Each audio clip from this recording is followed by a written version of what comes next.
Hello everybody, welcome back to the channel. I am your host, the #1 Vikings fan extraordinaire, Adam Boyer. We are back. Our last video was previewing Sam Howell's NFL debut, Week 18 versus Dallas. We didn't know what was going to happen. This video is recapping our 26-6 victory over the Dallas Cowboys. Let's go. Nothing like beating the Cowboys, just a great feeling. I've now upped my prediction from the Cowboys losing in the divisional round to the Cowboys losing in the wild card round. So, yeah, that happened, and I'm pretty happy about it. Before we get started, don't forget to subscribe. It'd be very much appreciated. Head to Patreon, link in the description if you think you could support the channel. That would also be very, very, very much appreciated. Now let's get into the video. So, yeah, like I said, 26 Commanders, Dallas 6. It's beautiful. We beat them by 20. Our defense looked incredible. Dallas's offense looked horrible, and I hope they go out very early. I think they play the Buccaneers, and as much as I hate to root for Tom Brady and the Buccaneers, I hate the Cowboys more. If it had been the Patriots, then yeah, I'd be rooting for the Cowboys if Brady was still on the Patriots, but that's neither here nor there.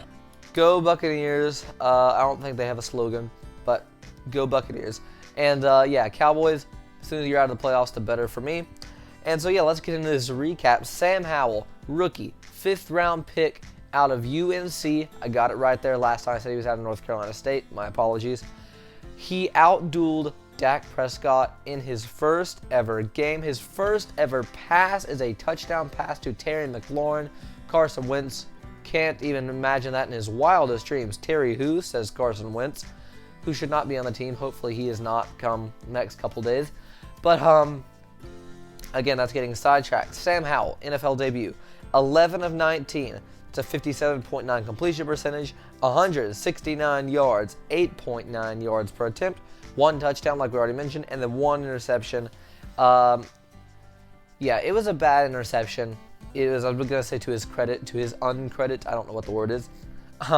It was a pretty bad interception. I mean, there were 3 Cowboys there right there in the end zone. I'm not sure what he was looking at when he threw it. But he battled through the adversity. He looked tough. He was under pressure for a bunch of the game. Oh, and not as much as maybe some would have thought. He moved around the pocket. He did make quick reads, even if usually, excuse me, usually his first read, if it wasn't there, he'd just check it down, much like we saw in college in his last year. But that's not necessarily a bad thing. In your first start, you can't be sitting in the pocket forever looking through all your reads. He doesn't have that pocket awareness yet, as much as some veteran quarterbacks do. And so his first read wasn't there. He checked it down. That was probably the game plan. And so, yeah, it was a pretty solid day for him. Like I said, almost 58 completion percentage, not bad. Just 11 completions, but they didn't have him throw a lot.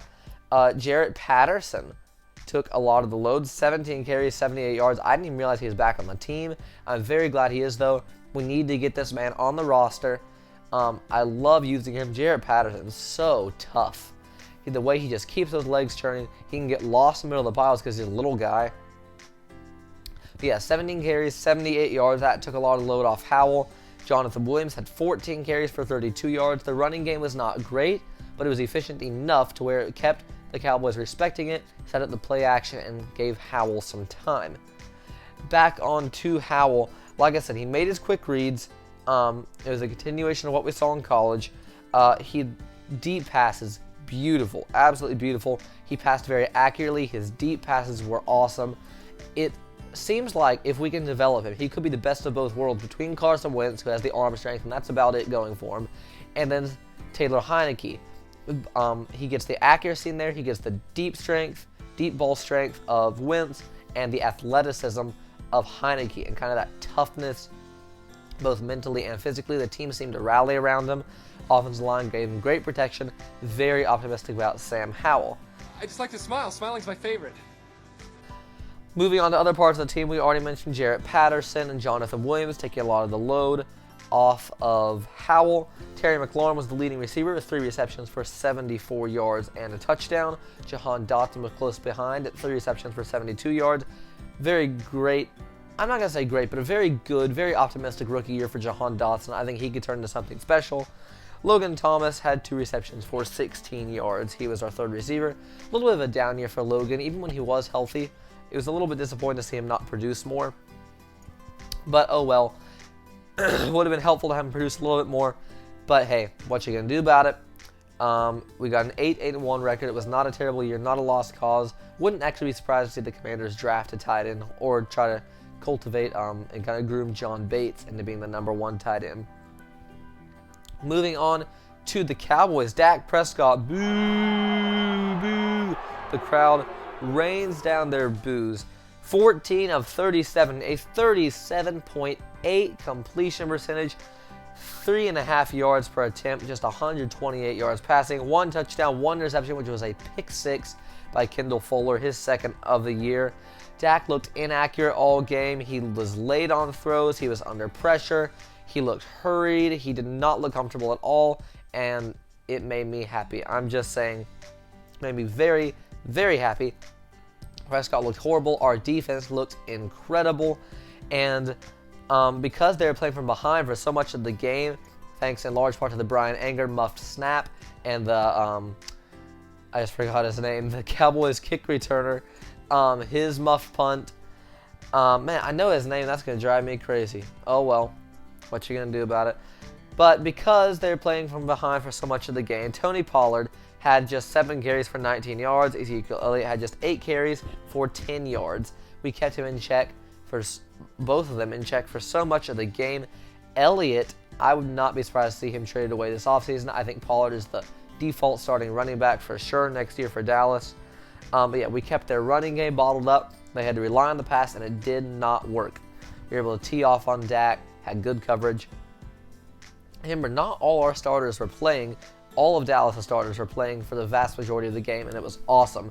The way we just manhandled it made me very happy to see. Dak Prescott now 9-2 against the Commanders. And like I said, yeah, it was a bad day for him. Dallas' leading receivers were CeeDee Lamb, had 5 receptions for 52 yards and a touchdown. Dalton Schultz had 4 receptions for 33 yards. T.Y. Hilton, 2 receptions for 19 yards. Again, we kept everyone bottled up. CeeDee Lamb had some nice plays, touchdown catch especially, but that was about it. One cause for concern, I will say, is Joey Sly. 2 for 4 on field goals, a long of just 29. He missed 1 from 50 plus. That's okay. We know he can hit those. That happens. But I mean, he absolutely shanked one from like 31, and that was a little bit disconcerting, combined with the fact that he was just 2 of 3 on extra points.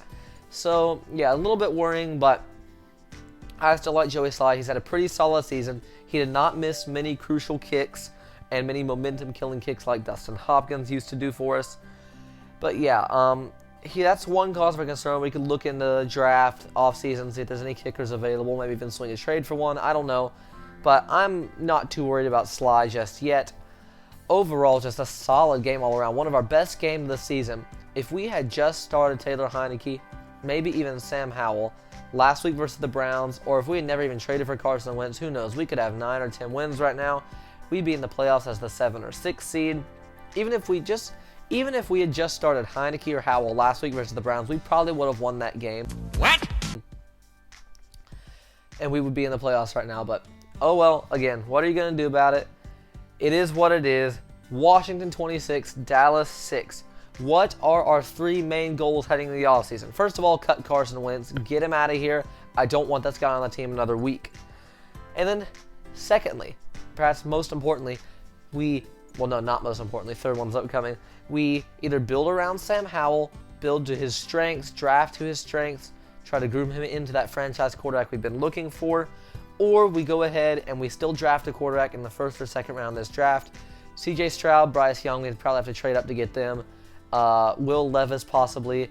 But yeah, we got to find someone, whether it be Howell or otherwise, we got to find someone to play quarterback. And thirdly, hashtag sell the team. That will be the pinned comment. Hashtag sell the team.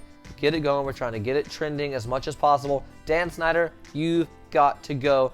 Get out of Washington. Sell the team. I don't care if it's Bezos or whoever. Let's get him out. Folks, that is about it for now. Thanks so much for watching. What did you think of the game? What are your thoughts on this offseason? What do you think our offseason priorities are? Comment them below. Let me know. As always, don't forget to subscribe. There should be a button appearing.